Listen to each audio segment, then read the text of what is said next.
Good morning class. Online classes में आप सभी का स्वागत, अभिनंदन।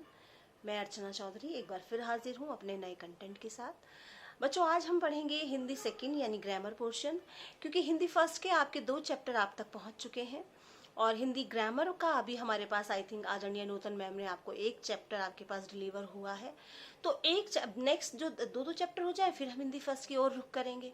तो सबसे पहले बात करते हैं हिंदी सेकंड का। जो सेकंड चैप्टर है आपका बच्चों 8th क्लास की मैं बात कर रही हूँ, उसमें है वर्ण विचार और उच्चारण। नाम से ही स्पष्ट है, वर्ण विचार और उच्चारण।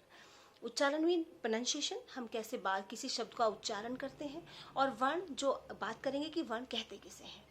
तो सबसे पहले बात करते हैं कि वर्ण किसे कहते हैं। बच्चों, हिंदी भाषा की सबसे छोटी इकाई वर्ण कहलाती है।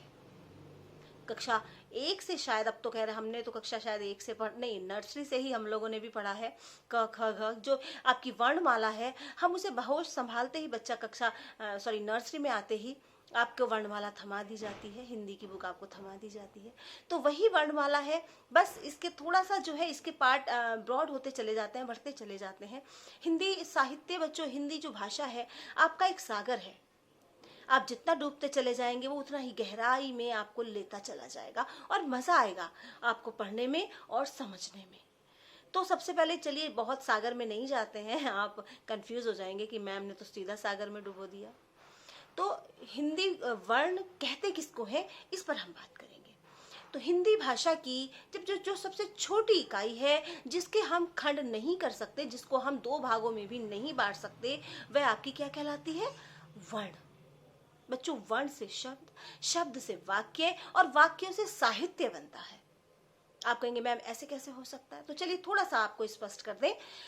वर्ण क ख घ, इनके सार्थक संयोग से जो है बच्चों शब्द बनते हैं, और शब्दों के सार्थक समूह से वाक्य, और सार्थक वाक्यों से जिनका अपना एक अर्थ होता है, उनके मिलने से, उनके समूह से, उनके संयोग से जो है साहित्य का निर्माण होता है, जो आप तक पहुंचता है और आपके ज्ञानवर्धन में बहुत बड़ी भूमिका निभाता है। तो अब ये आपकी बात समझ में आ गई होगी कि वर्ण किसे कहते हैं। हिंदी भाषा की सबसे छोटी इकाई वर्ण कहलाती है, और वर्ण जो है उसको हम 2 भागों में भी, उसको हम खंड नहीं कर सकते, उसको हम डिवाइड 2 भागों में नहीं कर सकते। अब बात करेंगे कि वर्ण कितने प्रकार के होते हैं। बच्चों, वर्ण जो है 2 प्रकार के होते हैं। सबसे पहला है स्वर और दूसरा है व्यंजन। तो रुक करते हैं स्वर की तरफ। अब व्यंजन को सबसे लेकर आप साइड में रख दीजिए। सबसे पहले हम बात करेंगे स्वर की, कि स्वर किसे कहते हैं। वे शब्द जिनके उच्चारण में हम किसी स्वर या व्यंजन की सहायता लेने की आवश्यकता नहीं पड़ती, वो आपके क्या कहलाते हैं? आपके वो स्वर कहलाते हैं। जैसे अ, आ, ई, उ। ये जो है बच्चों आपके 11 होते हैं, और इसके भी प्रकार होते हैं। इसमें भी अगर हम अब क्योंकि हमें भाई इसमें भी डीपली थोड़ा सा जानने की आवश्यकता है, तो इसके बच्चों 3 प्रकार होते हैं। स्वर मैंने बताया आपको कि वो जिनके उच्चारण में हमें किसी अन्य वर्ण की सहायता लेने की आवश्यकता नहीं पड़ती, या बिना किसी सहायता के वो उच्चारित किए जाते हैं, जो है स्वर कहलाते हैं। इनके ये 3 प्रकार के होते हैं। ये होते हैं जो आपके ह्रस्व, दीर्घ और प्लुत। एक बार और रिपीट कर रही हूँ, ह्रस्व, दीर्घ और प्लुत। बच्चों, ह्रस्व होते हैं, इनके उच्चारण में बच्चों 1 मात्रा का समय लगता है। अब आप कहेंगे मैम ये मात्रा कंफ्यूज कर रहे हैं, तो मैं आपको प्रोनाउंसिएशन करने के बाद स्पष्ट करूंगी कि कैसे। जो आपके बच्चों ह्रस्व स्वर होते हैं, उनके उच्चारण में बहुत कम समय लगता है। आप बेसिकली इस बात पर अपना जो है फोकस करेंगे, अपना ध्यान। जैसे अ, ई, उ। तो ये बच्चों आपके होते हैं 4, और ऋ, तो इनमें जो है 1 मात्रा का समय लगता है। दूसरे की अगर हम बात करें, दूसरा बच्चों हम आते हैं दीर्घ पर। बच्चों, इसमें आपके 2 मात्रा का समय लगता है। जैसे आ, ई, देखो खिंच रहा है ना, मैं बोल रही हूँ तो इसकी आवाज जो है खींच के हम बात करते। अ खिंचा नहीं खिंचा, इसमें 1 मात्रा का समय लगा। और मैंने कहा आ, ई, उ, ऋ। तो जो स्वर में जो बच्चों आपके स्वर का जो ह्रस्व पार्ट है, ह्रस्व स्वर जो है वो 4 आपके वर्णमाला में है। वो है बच्चों अ, ई, उ और ऋ। अब दीर्घ की हम बात करें बच्चों, दीर्घ में जो है 2 मात्राओं का समय लगता है, और ये जो होते हैं 7 आपकी वर्णमाला में हैं। कौन कौन से हैं? आ, ई, उ, ए, ऐ, ओ, औ। सबको पता है, पद सुने तो सारे हैं आपने बचपन से, लेकिन शायद आप कैटेगरी इसकी आज तक डिवाइड नहीं की, या की भी हो तो मे बी अभी समय ध्यान में ना हो, क्योंकि काफ़ी दिन से आपने हिंदी को उठाया भी नहीं है और छुट्टी पर भी चल रहे हैं। तो बेसिकली हमने बात करी आपकी ह्रस्व और दीर्घ की। अब बात करते हैं प्लुत। प्लुत में बच्चों आपके 3 मात्राओं का समय लगता है।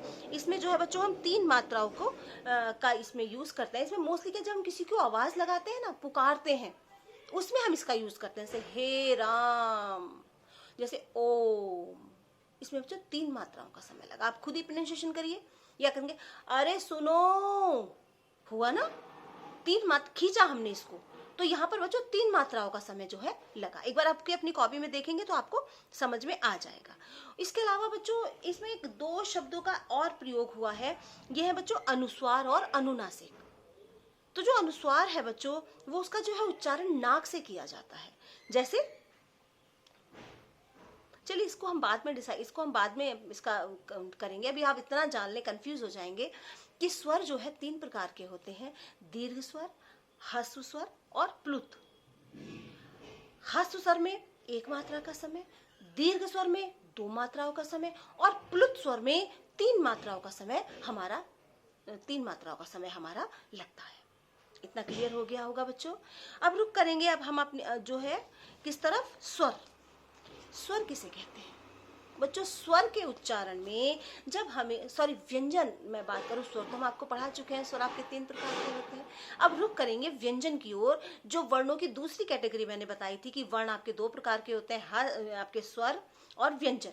स्वर आपके 3 प्रकार के हैं, ह्रस्व, दीर्घ और प्लुत। अब करेंगे व्यंजन की ओर रुक, कि व्यंजन कितने प्रकार के होते हैं बच्चों? व्यंजन आपके 3 प्रकार के होते हैं, स्पर्श व्यंजन, अंतस्थ व्यंजन और ऊष्म व्यंजन। अब आप कहेंगे मैम व्यंजन और आपके स्वर में क्या अंतर है? तो अगर हम व्यंजन की बात करें तो बच्चों जिन वर्णों के उच्चारण में स्वरों की सहायता ली जाती है वो हमारे व्यंजन कहलाते हैं। आप हमेशा देखेंगे, मैं आपको एक थोड़ा सा कैटेगरी कॉपी के थ्रू भी आपको बताने का प्रयास करूंगी, एक वीडियो में आपकी कॉपी पर बात करते हुए भी डालूंगी। जैसे क बच्चों, क अब देखिए लास्ट में कौन सी ध्वनि का उच्चारण हुआ? आ, यानी के और ए के साथ मिलकर के जो है कै बना। और अगर हम ए को हटा दें तो नीचे उसमें हलंत आ जाएगा, उसमें हलंत का प्रयोग होगा। तो सारे जो स्वर हैं बच्चों वो हमेशा जो है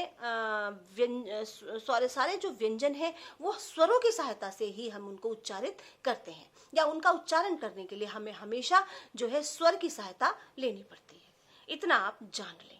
अब बात करते हैं स्पर्श व्यंजन की।